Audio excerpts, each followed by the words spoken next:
Saudara, jumpa lagi dalam pembahasan tentang keadaan orang yang sudah meninggal.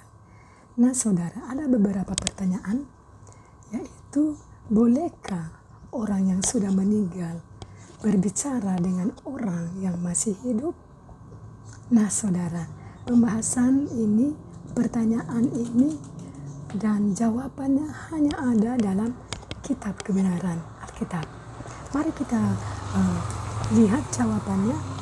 Bolehkah orang mati, orang yang sudah meninggal berbicara dengan orang yang masih hidup? Nah, kita buka atau kita baca dalam Pengkhotbah 9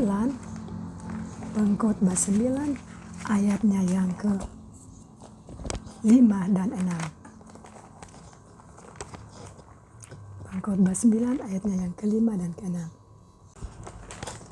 Berbunyi demikian, ayatnya yang ke-5, karena orang-orang yang hidup tahu bahwa mereka akan mati. Ya saudara, jelaskan bahwa kita yang masih hidup, kita tahu kita akan meninggal. Lanjut. Tetapi orang yang mati tak tahu apa-apa. Orang yang sudah meninggal tidak tahu apa-apa, saudara.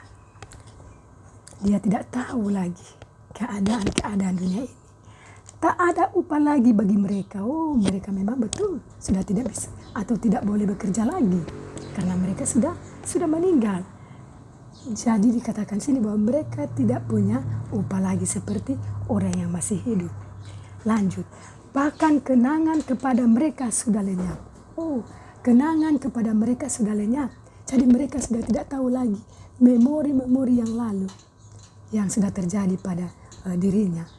Karena dia sudah meninggal, jadi dia sudah melupakan memori-memori atau kenangan-kenangan itu. Kemudian kita baca pada ayatnya ke-6. Baik kasih mereka maupun kebencian dan kecemburuan mereka sudah lama hilang. Orang mati memang betul. Mereka sudah tidak tahu apa-apa lagi. Sebab apa? Walau kasih sayangnya sudah tidak ada lagi. Kecemburuan, kalau dia sudah meninggal, mungkin suaminya, istrinya kawin lagi, dia sudah tidak ada rasa cemburu. Kemudian sudah tidak ada kebencian terhadap musuh-musuhnya yang lalu, sudah tidak ada sama sekali. Lanjut. Dan untuk selama-lamanya tak ada lagi bahagian mereka dalam segala sesuatu yang terjadi di bawah matahari. Jelas saudara. Mereka tidak ada bahagian lagi.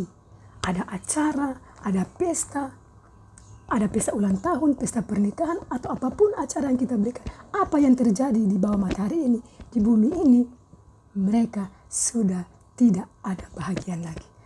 Lalu pertanyaannya, kenapa? Kalau mereka sudah tidak ada bahagian lagi, kenapa sampai ada yang katanya datang di pesta? Orang sudah meninggal itu dia datang di pesta, dia datang di ulang tahun, di acara keluarga. Ingat saudara, karena di sini katakan bahwa mereka tidak ada bahagian lagi dan mereka tidak tahu apa-apa. Tetapi kenapa hal tersebut terjadi? Sebab itu adalah kuasa kegelapan iblis, Lucifer. Dia adalah Raja kegelapan, adalah bapa segala pembohong, bapa segala pendusta. Itulah setan. Kenapa kita katakan dia adalah bapa segala pendusta? Pada waktu dia mencobai Hawa, dia katakan, kalau kamu makan buah ini, sekali-kali kamu tidak akan mati. Pertanyaannya saudara, apakah kita tidak mati sekarang? Berarti lihatlah manusia menuju maut, menuju kematian. Dan itu adalah Lucifer yang sudah berbohong. Katanya manusia tidak akan mati kalau makan buah itu. Tapi kenyataannya kita pasti mati. Saudara. Kemudian si raja penipu ini, dia juga mencobai Yesus. Dia mencobai Yesus dengan menyerupai malaikat yang suci. Sehingga saudara?